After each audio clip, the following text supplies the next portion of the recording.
Just stand and give your name and where you are from, if you feel comfortable doing so. Are there any visitors here today that would like to introduce themselves?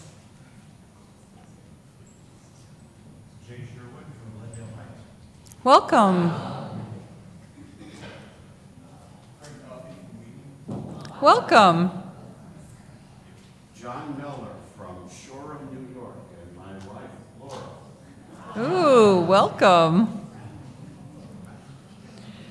So welcome to everyone visiting today. Please join us after the service for coffee hour. We would love to get a chance to know you better.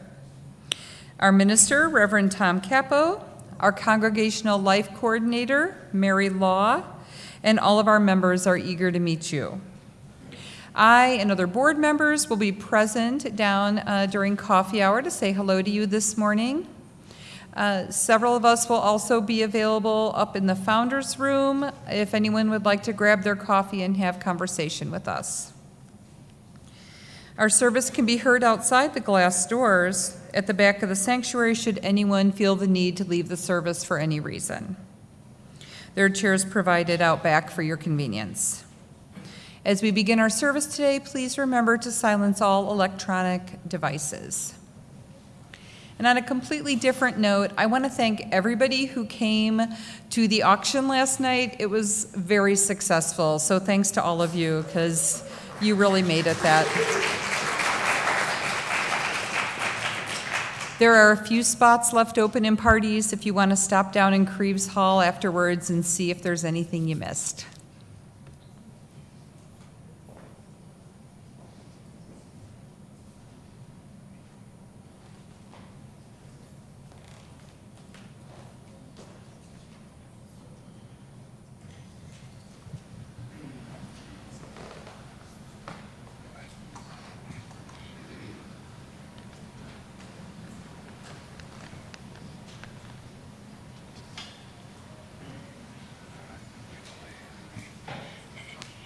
We believe that all people can have a vote.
Good morning.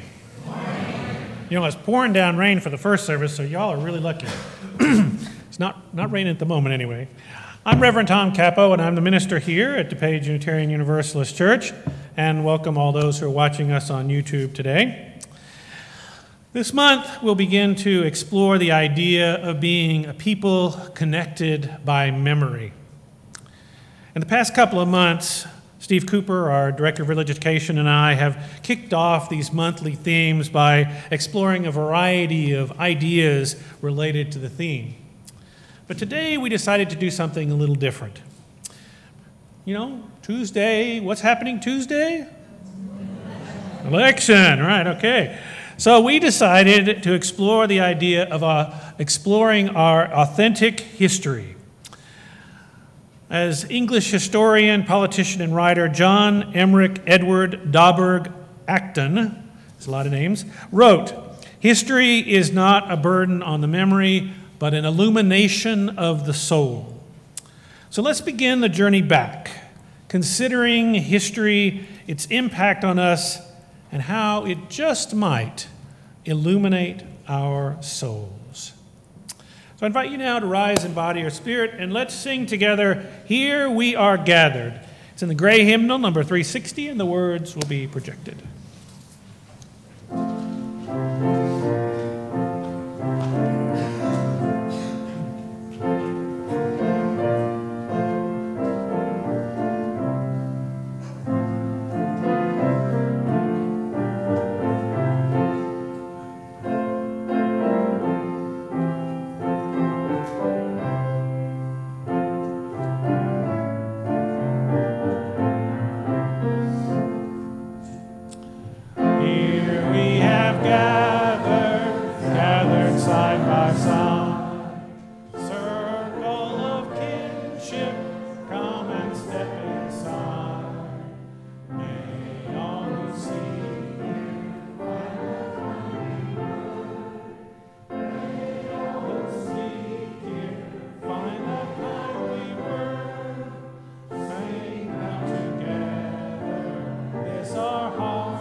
Well, I'm fortunate enough this morning to be able to tell you all a story, remembering the true stories of our past. So this story comes from Ghana, Africa, and it's called Sankofa. Have you ever seen a bird so unique? As it flies forward, it looks backward while protecting the egg between its beak. It's like no other bird. It's very special and uniquely designed. A rare breed indeed. It comes from Ghana, a country of West Africa. It was named by a people called the Akan. It is more than just a bird. Its importance is contained within the meaning of its name. We call the bird Sankofa, which means go back and fetch it. Each part of the Sankofa represents three things. Sankofa's body represents the past. Its head represents the present. And the egg it protects between its beak is the most special part of all, the future. Going back and fetching it is the key to unlocking a future with unlimited possibilities. Now it's time to join Sankofa on a journey back through history. We'll start in Egypt, a country in North Africa. The Egyptians built the pyramids for many reasons. Some were for tombs, some were for storing food. The Egyptians also created the first alphabet, 12-month calendar, and papyrus, the world's first paper. They also created accounting systems, sciences, astronomy, medicine, and religion. Hatshepsut, that's who this is. She was the queen that ruled as pharaoh. She lived from 1507 BCE to 1458 BCE. Hatshepsut ruled Egypt for 20 years. She dressed like a male, wore a fake beard. She built temples and pillars and grew Egypt's wealth. This is Mansa Musa, the emperor of ancient Mali. He lived from 1280 to 1337. Mansa Musa was one of the richest men that ever lived. He once went on a Hajj, a pilgrimage to Mecca, with 6,000 people and 100 elephants and camels. He gave a large gift of gold to everyone that he passed along the way. This is the Queen Nani of Jamaica, of the Jamaica Maroons. She was born in Ghana in 1686 and died in Jamaica in 1733. Queen Nani was the leader of the Jamaican Maroons. She escaped slavery and created Nani Town on a mountaintop. She was a skilled warrior and led riots into plantations to free others. And she is recognized in Jamaica as a national hero. This is Frederick Douglass, and he lived from 1818 to 1895. Frederick Douglass was born into slavery in 1818, but he taught himself to read and later escaped. Frederick Douglass was an abolitionist, and he made many speeches and wrote many books. He was the president of the Freedmen Bank, and in 1872, he was nominated for the vice presidency of the United States. You may know this guy. This is Barack Obama. He was born on August 4th, 1961. Barack Obama is the first known African-American president. He served 2 terms from January 2009 to January 2017. He can speak 3 languages and loves basketball. He once was a civil rights lawyer, a law professor, and served in U.S. government positions for most of his life. And he won a Grammy. I didn't know he won a Grammy. He was one of the greatest presidents of the United States. The past, the present, the future are all connected. Each is special, meaningful, and with knowledge of it comes unlimited promise for what you can be. So if you ever see a Sankofa, you know what it means. Go back and fetch the greatness within you and me.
The theme this month is, how are we a people of memory?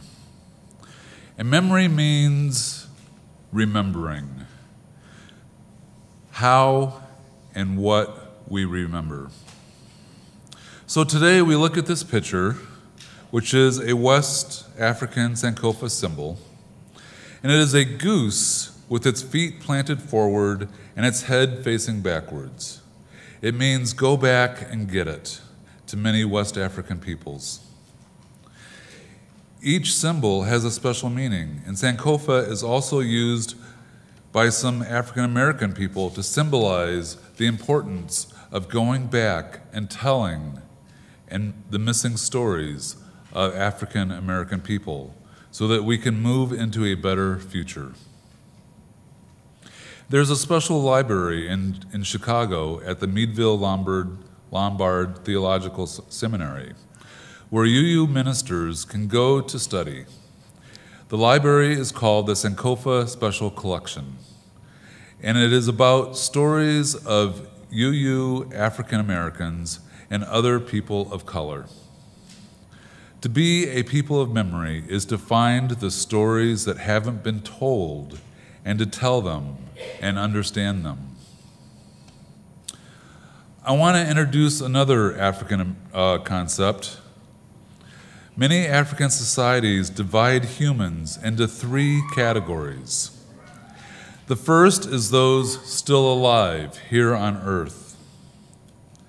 The second are the Sasha, the recently departed, whose time on earth overlapped with people still here. They are not wholly dead, for they still live in the memories of the living. They are the living dead. The third is Zamani. When the last person to know an ancestor dies, that ancestor leaves the Sasha for the Zamani, the dead. The Zamani are not forgotten, but revered. Many, like George Washington or Clara Barton, can be recalled by name, but they are not living dead. There's a difference. Because we lack these terms, we rarely think about this distinction. Consider how we read an account of an event we lived through, Sasha, especially one in which we ourselves took part, whether in a sporting event or the Iraq War. We read partly in spirit of criticism, assessing what the authors got wrong, as well as agreeing and perhaps learning from what they got right. But when we study the more distant past, Zamani, we may also read critically, but now our primary mode is to learn, especially if we're reading for the first time about an event. So we have little ground on which to stand and criticize what we read. So to make sure our future Zamani history is accurate, we have to call out the missing stories and the inaccuracies. We need to make sure historians or the government are not rewriting history as it happens. So we need to call out the small things too. When a politician photoshops a picture to make their opponent look radical, that politician needs to be called out. So if the top image, with me standing next to Congressman Foster, were to surface in 20 years, my potential grandkids can ask me or my kids, this is Sasha, if I really believed that message, or can I respond with a, no, that's not what I had. But if in 100 years, if that image appeared again, Zamani, they would be able to look into the Facebook archives and find that the image was photoshopped and that their ancestor was not some radical. What we omit from history and what inaccuracies are left in can change the perspective of who the people were then and how they are treated now. Think of your heritage.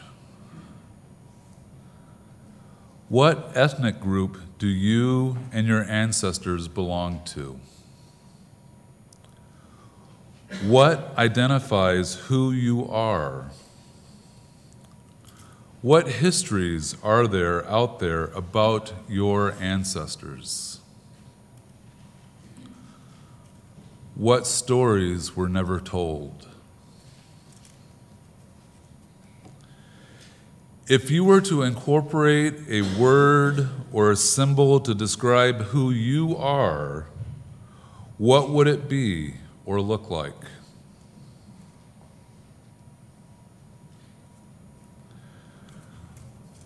We're going to build an altar together. In a moment, I will invite adults and families to come forward as you are so moved and as you are able during the service to help us build an altar of heritage. This altar is big enough for many different beliefs and expressions of the sacred.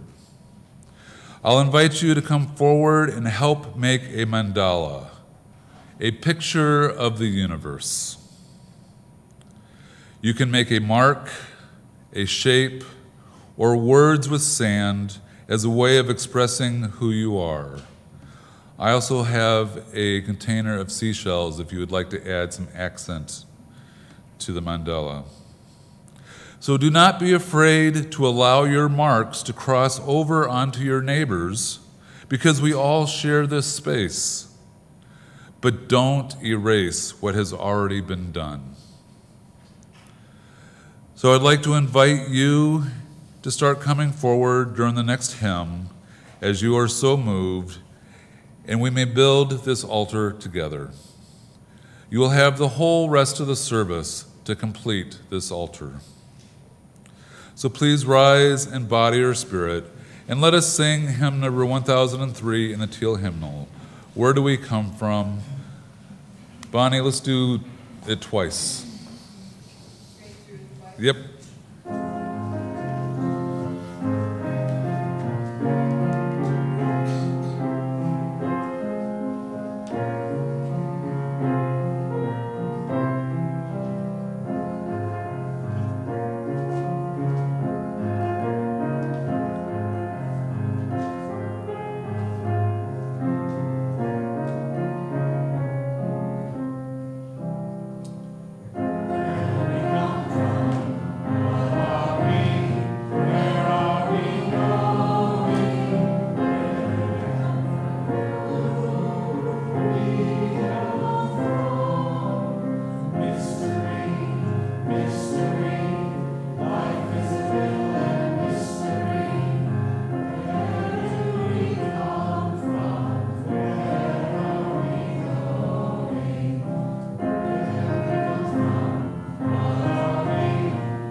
I'm going to share with you some stories from our history that are different from what you might have learned in a school textbook. So if you were here last week, I told stories about the Statue of Liberty, some that you may know, some that you may not have known. This will be the same thing. You might know some of these, you might not know some. So I'll start with the Sasha story, one where people alive today knew this person. And I'm sure most of you know who Helen Keller was. She was the child that was deaf and blind and was out of control because her parents didn't know how to communicate with her. Teachers have held up Helen Keller the girl who overcame her physical disabilities, as an inspiration to generations of school children. Every fifth grader knows the scene in which Anne Sullivan spells the word water in her hand while standing at the water pump. At least a dozen movies and film strips have been made on Helen Keller's life. However, her life on film and in the history books ends after she goes to college. They ignore the next 64 years of her life as a radical socialist. Her commitment to socialism stemmed from her experience as a person with disabilities and from her sympathy for others with disabilities.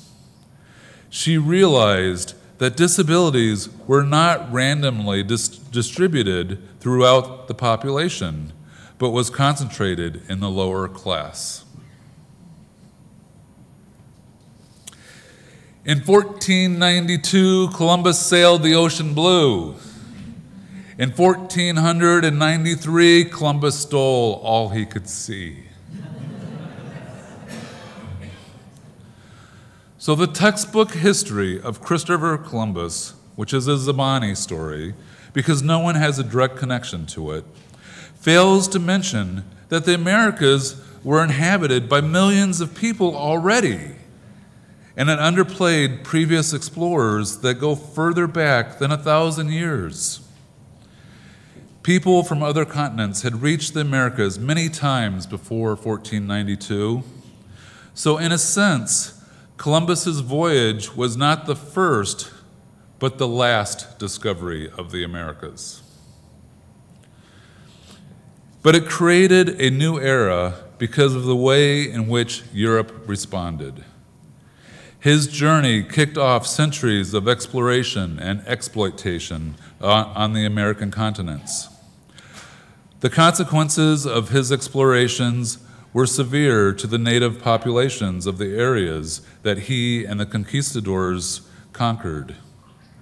Disease and environmental changes resulted in the destruction of the majority of the native population over time. While Europeans continued to extract natural resources from these territories. Now let's talk about the first settlers in America. The textbook lead us to believe that the Pilgrims are the first settlers. However, it's the Native Americans that were already settled on that land that were the first settlers. This is a Zamani story. However, for me, it is looking back on my direct ancestors as I come from two Mayflower families. So this is an honest look at the past, which can potentially be painful. So let's start with the Plymouth Rock, located on the shore of Plymouth Harbor in Massachusetts. It is reputed to be the very spot where William Bradford, an early governor of Plymouth Colony, and the other Pilgrims first set foot on land in 1620. Yet there is no mention of this granite stone in the surviving first-hand accounts of the founding of the colony. In fact, the rock went unidentified for 121 years. It wasn't until 1741 that it became labeled Plymouth Rock. But ever since, it has been an object of reverence as a symbol of the founding of a new nation. So before the Mayflower arrived, early European visitors to North America brought trade, but they also brought sickness. From 1616 to 1618, a plague swept the coast from what is now Maine to Massachusetts. In Patuxent, a Wampanoag village on Plymouth Harbor, so many people died that the village was abandoned. What the colonists found when landing in Plymouth was not an empty wilderness, though it may have looked so to their English eyes. It was Patuxent, which still had tilled fields and home sites and graves and trails and food stores. But yet they believed this wild land was the rightful property of Christian Europeans. And if you remember Squanto, the native who taught the English how to grow crops and manage the land, the story the textbooks say is that he learned to speak English from the earlier English traders. But we've learned that English traders in the early 1600s kidnapped at least 29 Wampanoag men who were held in Europe for years to be slaves. Squanto was one that managed to make his way back to home, but finding that most of his people had died from the plague. I have one more story to share. It's a Sasha story, and it's from our Unitarian Universalist past.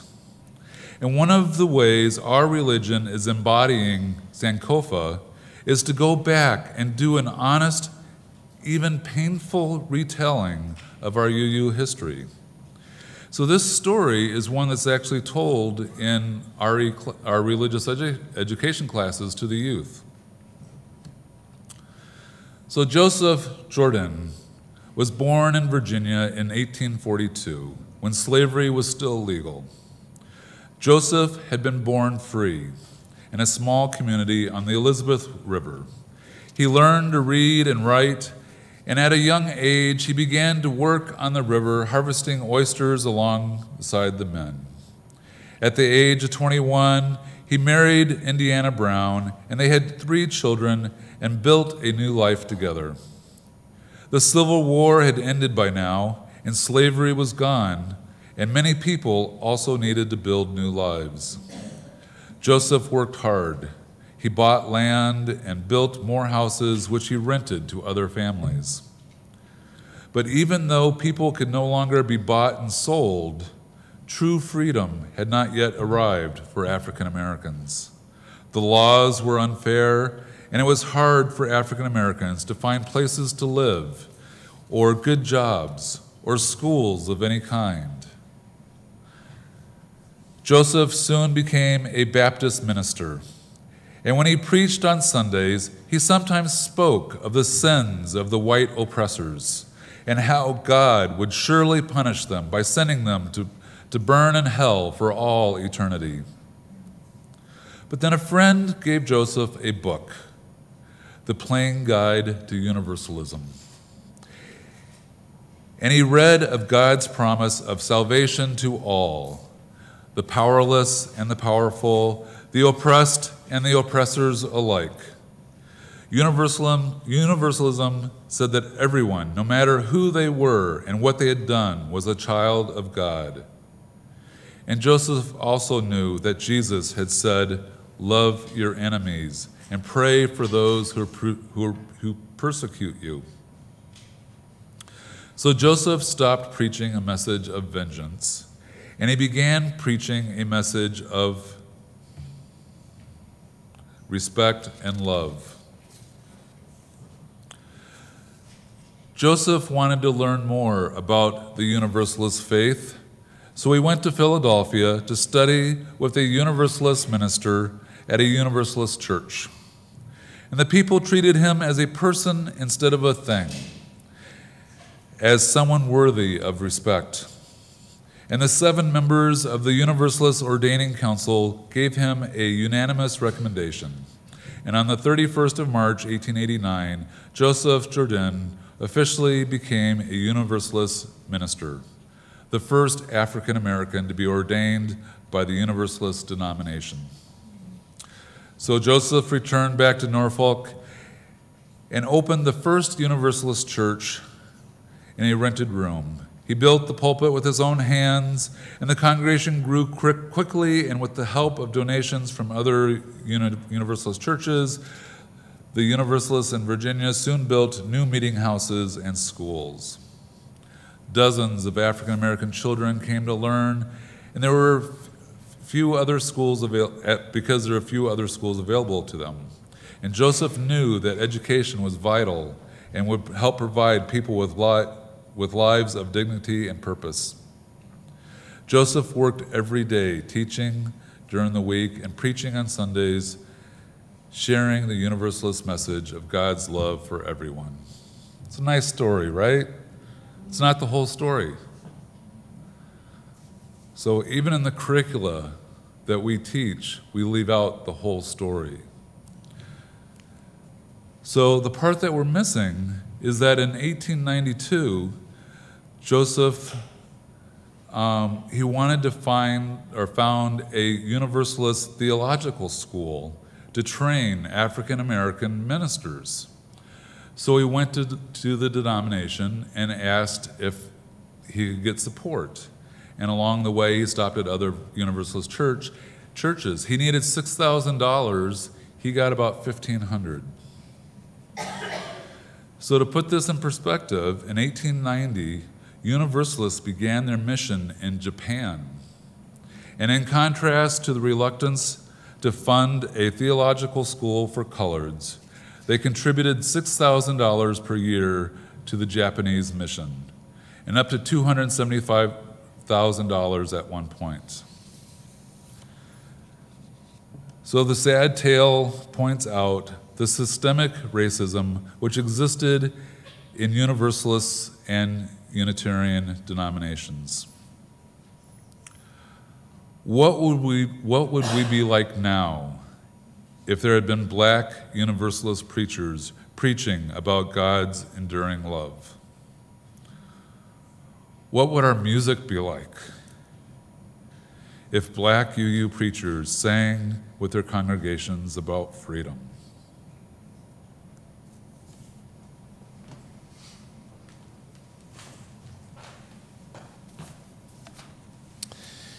We give to remind ourselves how many gifts we have to offer. We give to remember that we are part of something bigger than ourselves. We give because we believe in the music, the sacred space, and mandalas. We give with the faith that together we have enough. The morning's offering will now be given and received.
In the spirit of Sankofa, we look to the past, we live in the present, we dream of the future.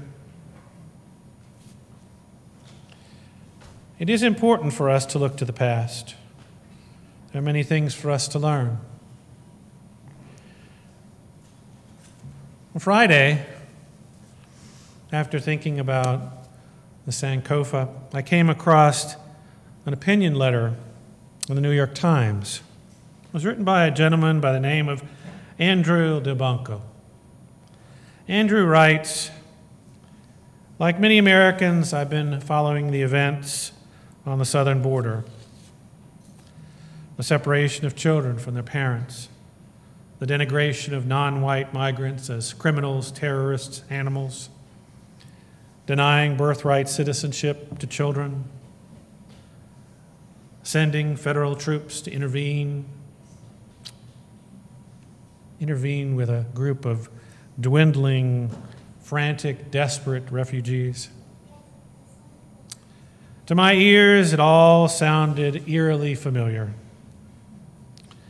This is not the first time America has been torn apart over how to respond to people of color, desperate to escape inhumane conditions. Nor is it the first time our government has threatened to deploy federal troops to return them to the horrors from which they have fled. I'm thinking, of course, of African Americans, who were regarded for much of American history not as human beings, but as property. There's an aphorism attributed to Mark Twain that says, while history does not repeat itself, it does rhyme. The story of the fugitive slave crisis is rhyming, filling echoes of the past in our present.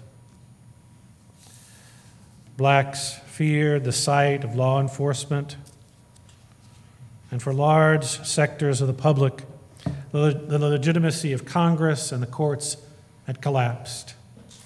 Politics had become radically polarized, and the strongest rhyme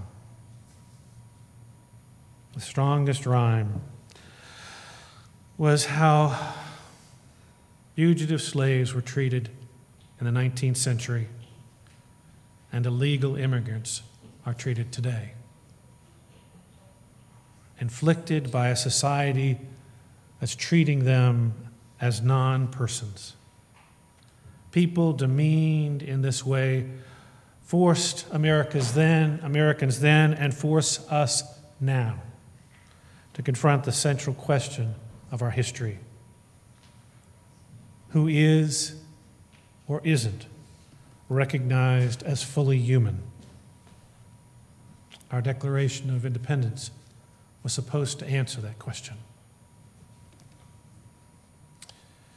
So let me share just a few lines, my friends, with you right now from the Declaration of Independence.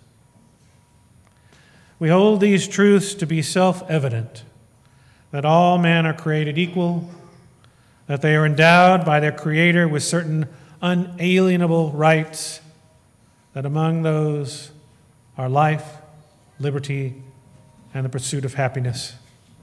That to secure these rights, governments are instituted among men, deriving their just powers from the consent of the governed.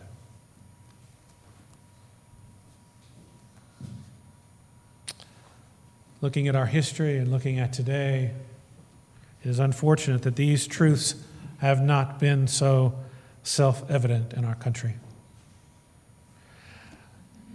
I want to tell you that this declaration for our forebears, and perhaps more so for us today, is aspirational.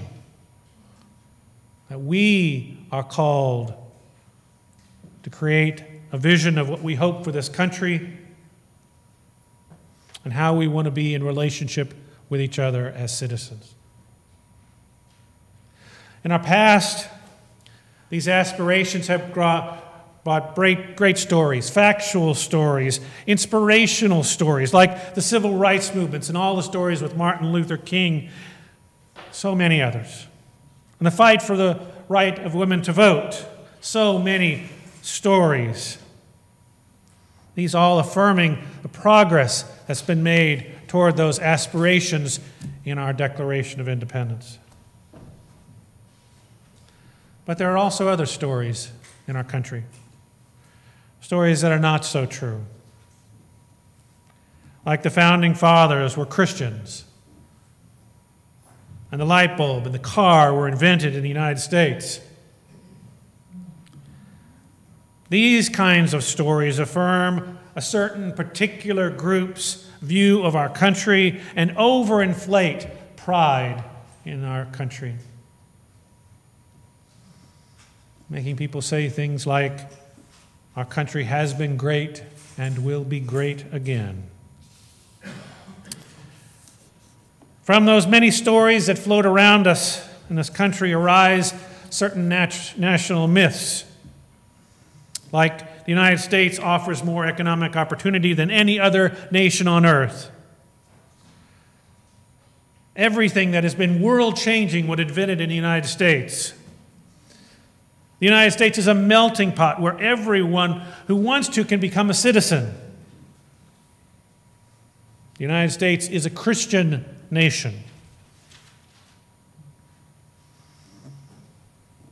And while these myths make some people feel good about our country, ultimately, though, these stories and myths do not help us be better citizens. What helps us be better citizens is to seek truth, to remember an honest history of this country, and to be willing change agents to help us reach those affirmations that we all agree would be wonderful for this country.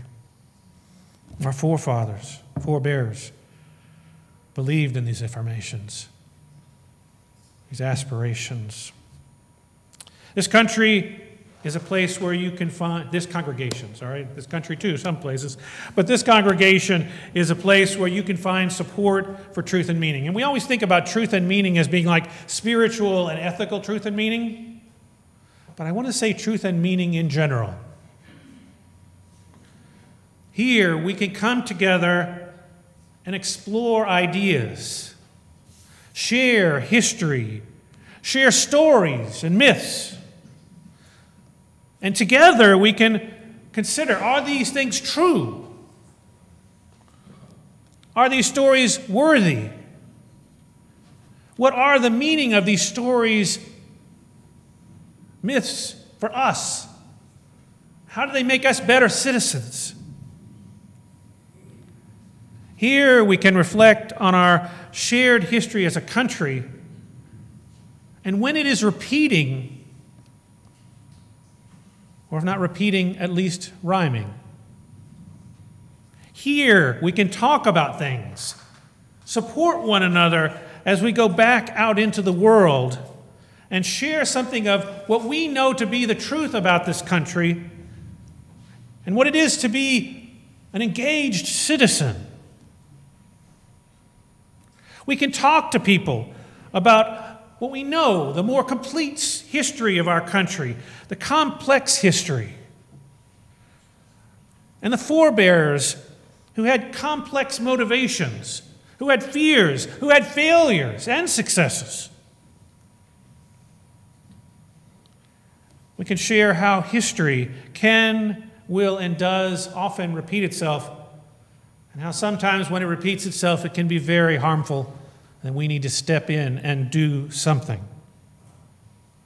As we explore all of this, we find gaps between who we aspire to be as a country and who we really are. And it's in those gaps that work needs to be done. Right now, this country is deeply divided by stories, myths, misinformation. Right now, people have trouble accepting facts, have trouble accepting that our history as a country is not all good.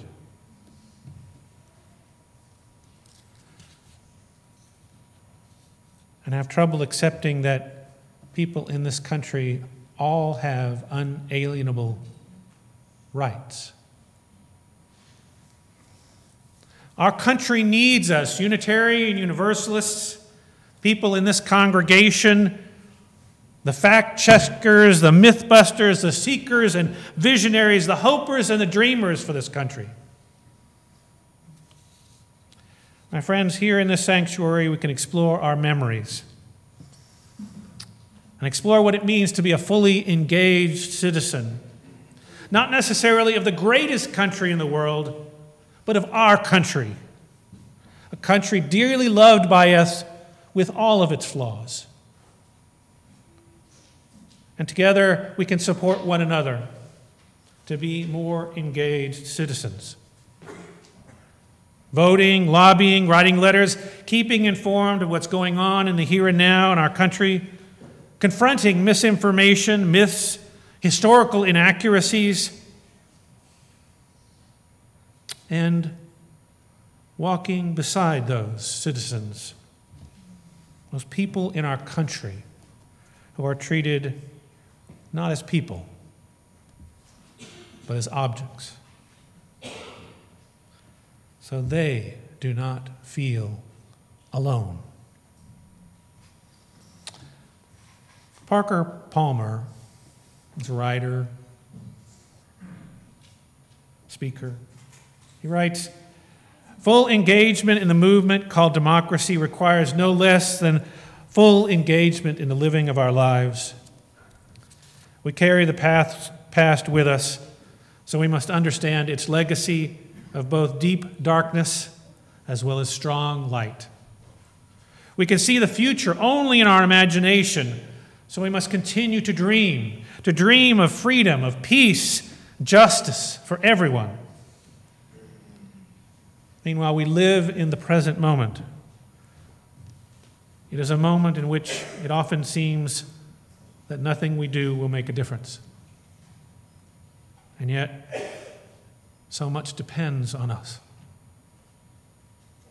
I know it can feel like there's nothing that we can do to make a difference, but I tell you we can and we have as a congregation. I've seen this community make a difference in people's lives. Lives of color this summer as we did the Smile Project. Youth changed. The LGBTQ community, supporting Youth Outlook in our community here, letting them use our facility as a drop-in center. So many have been helped. Homeless people, when we work with the PADS, we do more than just provide them food. We provide them respect, worth, dignity.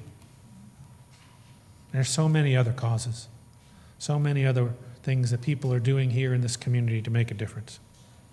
Remember what Martha Mead said, never doubt that a small group of thoughtful, committed citizens, that's you guys, can change the world. Indeed, it's the only thing that ever has. Now, my friends, we're going to sing together. Building a New Way. As we extinguish our chalice, we still affirm our fifth principle, the right of conscience and the use of the democratic process in our congregations. So please rise, and let's hold that in our hearts as we sing Building a New Way, hymn number 1017. In the teal hymnal, the words will be projected. We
There we go.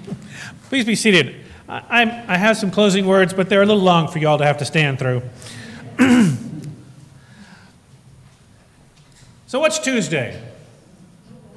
Election Day, that's right. So I want to offer some words to you. These are words written by Amy Zucker Morgenstern. She's a UU minister.